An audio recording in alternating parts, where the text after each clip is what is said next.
Kailang nangyari ang aksidente? June 3, sir. Kailan ka nag-imbestiga? June 3 din, sir. Oh, eh paano after? Brother, may problema tayo. Sabi mo, okay, acceptable. After 2 to 3 days, wala ng CCTV footage. Nangyari ang aksidente June 3. Yes, sir. You mean, after 2 days, after 3 days, saka mo gagawin yung kailangan? Ito, May sir, pagbabago ba yung kamay mo? May pagbabago? Na ano ko naman konti na, sir. Okay. Kaso hindi pa talaga makahawag sa lupa.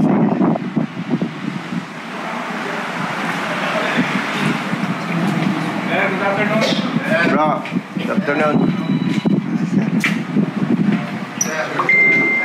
Good afternoon. Balita.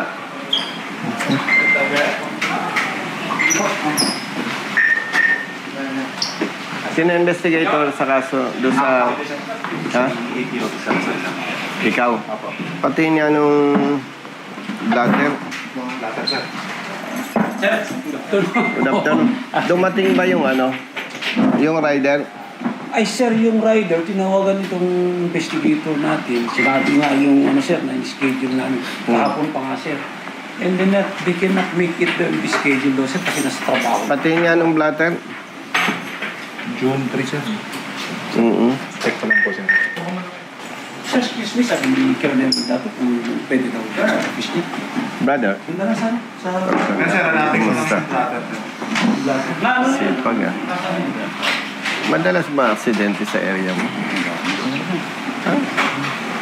Yung after Nasisiro ba kayo sa... nandun yung Provide sila ng buwan. kasi hindi kita. Hindi kayo nasisiro. Araw-araw. Kanina lang, meron. Sir, there's something. Dito tayo. Lord, yan. Sir, po, sir. Okay na ako. Ayo. Thank you. Saan ako, sir? Upo ka nga. Pati nga nung blatter. Si Kapitan. Pakuha yung blatter. Nakita mo yung blatter? Sir. Basahin ko ha. Ito po, sir, yung headings. Ito po yung box. Sir. Okay, isa talaga isa na. Upo pa ba siya? Sino may sabing sa third lane siya galing? Ako po, sir. Based doon po sa, ano, sir, sa mga evidence. Opo. Sa mga... Nga saan? Meron po siyang pinakitang picture, sir, no? Hindi. Saan mo nga binase? Dito po, sir. May mga buha-buha. Hindi, Nan. Paano man sinabing na galing siya sa third lane? Ito po, sir, i-explain ko po. Ay, sorry. Bali, sir, ito po, based dun sa picture, sir. Kung mapapansin nyo po, ito po yung bike lane, sir. Oh. Ito po yung vehicle 1, yung first lane. Ito po yung... Nasaan yung taxi? Ito po. Ito po yung taxi, ito po yung first lane, ito po yung second lane. Kung mapapansin nyo po, ito po yung third lane, and dito po yung second lane. Ito po, sir. Hindi. Anong lane ito? First. First lane po. Oh, saan mo nakuha yung third lane na idea? Ito po, sir. Ito po yung second lane, ito po yung third lane. Okay. Sir, meron po kasi mga iba pang picture. Oo, sir. Hindi lang po, ano, sir, gawa medyo clear yung Pero ito, picture. right after the accident na. Yes, sir. Yan po yung final rest. Nakita mo yung point of contact sa kotse? Yes, sir. Meron po. Nasaan? Bali, ito po, sir. Ito po yung point of impact, sir. Nasaan ang point of impact? Ito, sir. Bali, nung nagkaroon sila ng... Tanong ko lang, Yes, sir. base doon sa point of contact, sinong bumaga? Bali, si motor Hindi. po, sir. Si motor. Opo. Tanong, sa observation mo, mabilis ang motorsiklo, hindi naman. Tamang takbo lang, sir, kasi madaling araw po eh. Teka muna. O sige, sabi mo, tamang takbo. Sir, mga 60 to 70. Suportahan nyo nga ito ah. Pag tama siya, suportahan nyo ah. Yes. Ang point of contact sa likod ng kotse. Yes, sir. So number 1 is ang bumangga rider. Yes po. Number 2, Sa pinakadulo, sir. sa assessment mo, Yes, sir. mabilis ang motorsiklo, hindi? Mabilis, sir. Mabilis po. Mabilis. Agree. Agree sir, kasi Yung oras damage. Opo, sir. depende sa POI sir, yung Hindi, malaki. tsaka yung damage. Yes, sir. Mm. Matagal ka na investigator, di ba? Yes, sir. 10 years, sir. Maliban sa iyong knowledge, experience, Yes, sir. do you think yung taxi na allegedly pipick up ng pasero, do you think ang magiging takbo niya is Sudden, hindi, sir. imagine, yung Yes, sir. Sudden. Kasi, hindi, imagine mo yung demonstration ko. Yes, sir. Do you think ang practice ng kotse ganyan? yes, sir. Or ang practice ng kotse ng taxi generally ganyan? Magkaiba yung demo ko, ha? Pagkakita ng pasero, yun namang isang situation. Yung situation ng pangalawa, sir. Yun. Apo. Okay. Bakapan nyo siya. Ito si taxi, nakakita ng pasahero, lilipat siyang ganon. Okay? Yes, sir. Si rider, ang bilis. Sino ang meron doon tinatawag na last clear chance? Yung motor, sir. Very clear. Pero lilinawin ko sa brother, hindi ko ito kilala. Apo, sir. At ako, representative ng Yes, sir. One Rider Party List. Kung pagbabase yan, dapat bias ako. Sir, Diba? Apo. So, gusto ko lang malaman sa'yo kung totoo yung sinasabi niya. Anong sabi sa'yo ng investigator? Na hindi ko makukuha yung sir, yung lisensya ko kahit nabayaran ko na yung ticket ko sir. Hanggat di pa nasisettle o kaya di pa tapos yung kasos pag sila sa nag-file sila ng kaso sir. Hindi ko para makukuha yung lisensya ko sir. Tapos, dahil sa sinabi niya, nung umuwi ka na, anong nasa isip mo? Ay, yung pamilya ko sir, yung panghanap buhay ko, wala. Kasi wala akong magagamit na pang trabaho. Kasi lisensya yung... At first time na na-stroke ka, dahil dyan sa issue na yan. First time, una yan. First time lang po sir. Kasi Sir, pag... na-stroke siya. Ngayon, ang tanong ko sa'yo, you as investigator, anong sabi mo sa kanya? Ganito po yung sabi ko sa niya. After namin, sir, malaman yung assessment, yung conclusion ko bilang isang investigador na sinasabi namin siya yung at fault, pinatikitan ko siya, sir. Dahil sinasabi mo siya ang at fault. Yes po.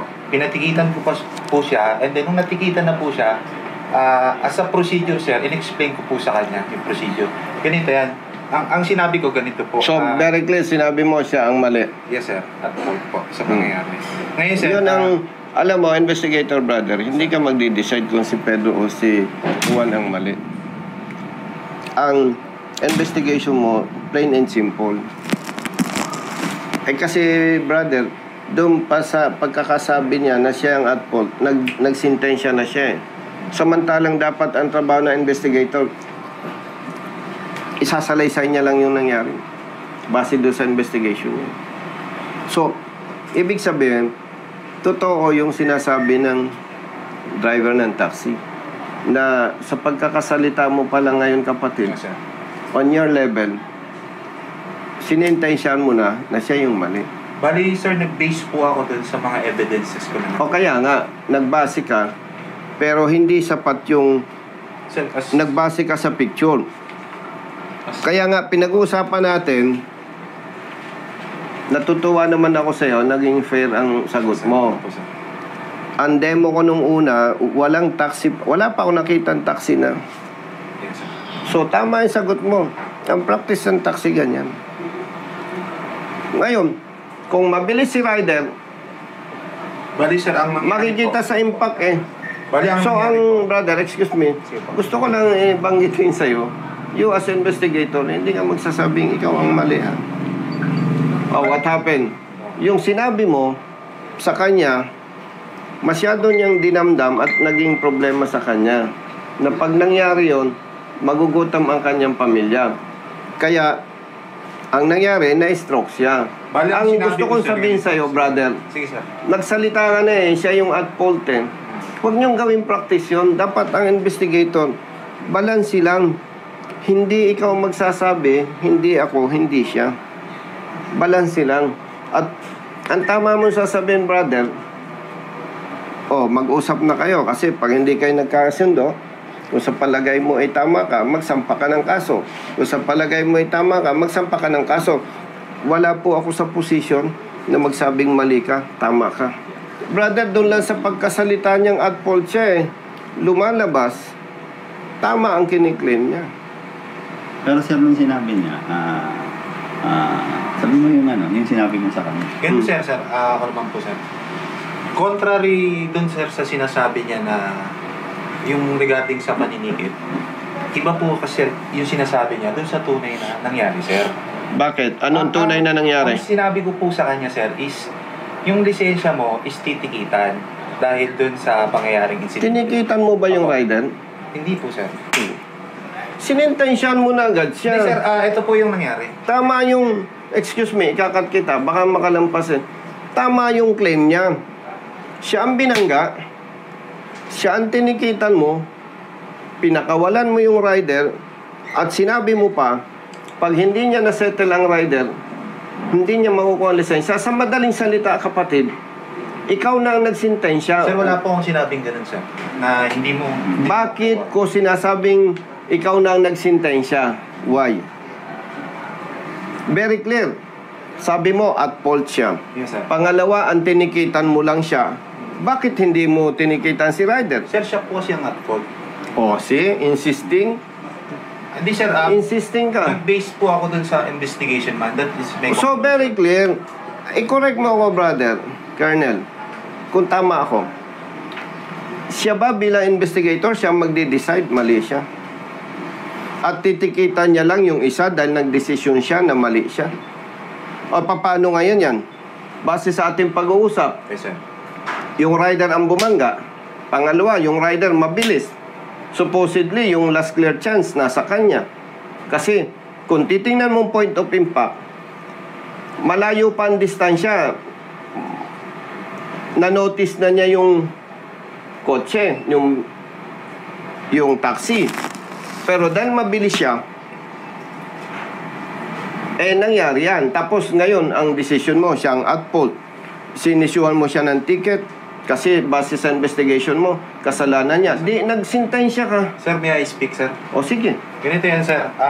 Kaya po siya, based on my conclusion, kaya po siya ang sinasabi ko dito na at fault. Regardless, bilang isang investigador sir, ako naman po, nag-training naman po ako. And based sige. on my experience and my training, ganito po ang practice namin. Regardless po kung binangga siya or hindi, ang tinitingnan po namin kasi dito bilang isang investigador is ano yung root cause ng collision. Since si taxi sir is sudden change lane. Sudden change lane sir. Ito naman pong Paano mo sinabing sudden change lane? based on the position of the vehicle sir, kung makikita nyo po. Ano ba pag sinabing sudden change lane? Biglang lumiko. Biglang lumiko sir. Conflict ka. Yes sir. Kasi nag-demo ko Sabi ko sa'yo, ano ba ang practice ng taxi driver? Ganyan? O ganito? Lumigo siya sir na hindi naman mabilis. Ang pagligo Sabi mo sudden Yes, sir. change Sudden, lane. Opo. Ang pagligo ng isang taxi sir, especially dun sa case niya sir, pagligo niyang ganyan sir, hindi niya naman in-apply yung safety protocol na hinihingi natin. Paano mo nasabi? Sir, based on the picture sir on the Do you Galing think- siya saan? Do you think... Galing siya saan? Mm. Ayaw galing kasi siya sabihin. third lane. Third Go. lane siya galing. Third lane, Mo. go. Saan siya nabangga? Second lane sir. Di hindi mo masasabing sudden change ng lane yun. Kasi from third, wala namang violation na yun. From third, lumipat ka sa second. How come nasasabihin mo sudden change lane yun? Because of the position of the vehicle sir. Sir, kung titingnan niyo po yung damage portion ng sasakyan, kitang-kita po natin. Hindi, ganito na lang. Apo sir. Pare-pareho tayong wala sa pinangyarihan. Okay? Yes sir. Pahingi na lang ng... Sir, Wala ka ba doon? ano dun po ako nung Nasaksiyan mo ang aksidente? Di po, after po ng collision, tinawag, respond po. Hindi niya nasaksiyan ang aksidente. Question. Do you think may CCTV doon sa area? Meron po, sir. Kumuha ka ng CCTV footage? Yung CCTV footage po is jurisdiction po ng barangay. You mean, wala kang authority na mag-request? Meron po, sir. O ginawa mo? Yes, sir. Kaya lang, Nasaan? Sir, kasi pagdating po sa Hindi, nasaan? wala po silang mapakita, sir. Wala po silang mapakita. Paano ka nag-request ng CCTV Pumunta footage? po kami dun sa barangay, sir. Tinanong po namin kung yung CCTV na yun masasakop ng pangyayariang banggaan, sir. Ang sagot nila sa amin, sir, is after 3 to 4 days, automatic ina-erase na nila yun, sir, kasi napupuno yung memory. After 3 to 4 days. Yes, sir. Kailang nangyari ang aksidente? June 3, sir. Kailan ka nag-imbestiga? June 3 din, sir. Oh, paano after? Brother, Sir, may problema tayo. Sabi mo, okay, acceptable. After 2 to 3 days, wala ng CCTV footage. Nangyari ang aksidente June 3. Yes, sir. You mean, after 2 days, after 3 days, saka mo gagawin yung kailangan? Brother, by the way, for your information, public interest, public awareness, recorded tayo. Puro sablay ka, brother, eh. O sabi mo, 2 to 3 days. O, nag-imbestiga ka ng araw na to, Yes. June 3. Justified yung barangay. Tapos, sinintensyan mo siya. Anyway, wala ako sa position para sabihin na mali ang ginawa mo. Yes, sir. Nakikita ko lang yung ginawa mo. Yes, sir. Pero dahil hindi pwedeng palampasin yung ganyang practice na sabi mo at fault siya. Siya lang tinikitan mo kasi siya ang mali. Sabi ko sa'yo kung may CCTV doon, meron. Yes, sir. Sabi mo, nag-request ka. According to you, sabi ng barangay official, 2 to 3 days. Wala nang footage. Wala na yung nakuha ng CCTV. So, very clear, brother. Wala naman tayong personal na naging problema. Very clear, may lapses ka. Brother, may pagkukulang gusto ko lang ka. pong humingi ng isang clarification, sir. Regarding po, sir, sa sinasabi niya na na-stroke po siya dahil doon daw po sa sinabing side comment. Ang gusto ko lang pong i-clarify, sir, ang sinabi ko po sa kanya, during na tinikitan ko siya, pag natikitan ka, sir, yung lisensya mo, matutubos mo yan sa Redemption Office ng Pasay. Pangalawa, hindi mo muna siya temporary matutubos kapag hindi mo na-settle yung liabilities mo sa other party. Pangatlo, sir, ang sabi ko po sa kanya, maaari po kayong sampahan ng demanda laban ng kabilang partido. Ganon din po sa inyo, pwede kayong magsampa ng demanda laban sa inyo. Sinabi niya na pwede kang magdemanda laban sa kabila? Sinabi ko Pagkamali po online, siya, pagkamali daw po yung ano niya, sir. Pag natalo po siya. Ganito, Tapos, sir, brother, ha? sir. Uulitin ko, ha? Colonel, hindi ko siya kilala. At kung ang pag-uusapan ay pagiging bias, dapat mas papaboran ko yung rider. Representative ako ng One Rider Party List, eh. Yes, sir. Pero sa ngalan ng public service, hindi ko pwedeng gawin yon. Yes, sir. Sabi mo, tinikitan mo siya Yes po. kasi at fault siya. Yes po. Hindi mo tinikitan ang rider dahil tama siya. Gusto mong sabihin biktima siya. Sabi ko sa iyo kung may CCTV footage, sabi mo may CCTV doon. Yes, sir. Sabi ko kung nagtrabaho ka, nagsecure ka. Wala na sir CCTV footage kasi 2 to 3 days. Ang ibig sabihin, may pagkukulang ka. Kasi umasa ka na tama yung iyong sentensya eh. Brother, pag investigador, wala ka sa posisyon magsintensya. O pagpalagay, nagkamali ka ng sentensya. Pero ginawa mo ang trabaho mo. Nag-request ka ng CCTV footage. Yung mali mo, pwede mo pang i-correct. Oh, pwede mo pang i-correct. Anyway, sa ngalan ng public service, magre-request ako sa inyo ng photocopy ng blatter. At magpapile na lang kami ng demanda against you. Sige po, sir. Korte ang magsasabi. Kasi, kung titingnan natin, tumutugma, brother, yung claim niya na masyado niyang dinamdam na siya yung nabangga, siya yung tinikitan, pinaalis si rider. Pangalawa, yung sabi mo na kung hindi niya masettle si rider, hindi niya makukuha ang lisensya. Kaya masyadong masakit sa kalooban na niya na siya ay nabangga, siya pa ang pagbabayarin. Tapos kung hindi niya makuha yung lisensya, magugutom ang pamilya niya. Oh, yun yung conclusion ko. Pero korte pa rin ang mag-aano. Kaya Colonel, brothers, wala namang masama sa request ko, di ba? Yes, public Oo, document naman. public document plus yung mga photocopy. Para kung sabihin ng korte, tama ang ginawa mo, di, well and good. Kung sinabi ng korte, may mali ka sa ginawa mo, di, harapin natin kung anong mangyayari. Magsasampa kami ng criminal at saka yung administrative case. Sa criminal, dahil sinintensyahan mo na siya, very clear. Na kaya mo siya tinikitan, siya ang mali. May mali. Hindi tama yun. Hindi naman tayo korte. Tapos, ano ang lapses mo, kapatid? Nag-asa ka doon sa iyong assessment, evaluation, ay samantalang makakatulong, brother, yung CCTV footage. Tayo, pare-parehong wala doon.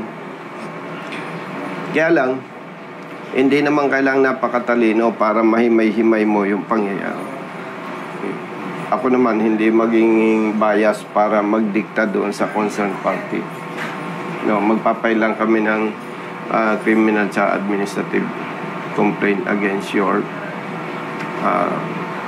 personnel, your investigator. At ito naman, wala tayong interest na manggipit o walang yain yung kapwa.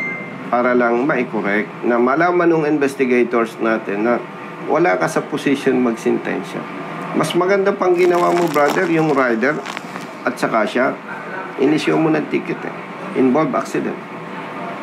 Tapos sasabihin mo, brother, kung sa tingin mo ay tama ka, pwede kang magdemanda. Ikaw, brother, kung sa tingin mo tama ka, ikaw magdemanda, mag-usap kayo. Pero pinakamaganda, mag-usap na lang kayo. Sir, actually, sir,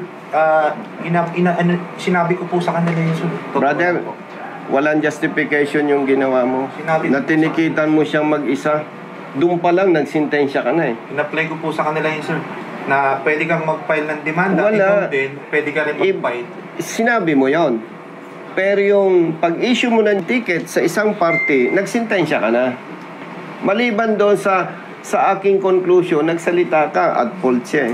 Ang punto dito, totoo yung complaint niya sa office. Siya ang nabangga, siya ang tinikitan mo, siya ang pinagbabayad mo. Totoo yun. Lahat ng sasabihin niya, without bias, papaniwalaan mo. Bakit? Hindi niya tinikitan yung rider base sa pag-uusap natin, nabangga siya. Mabigat para sa kanya.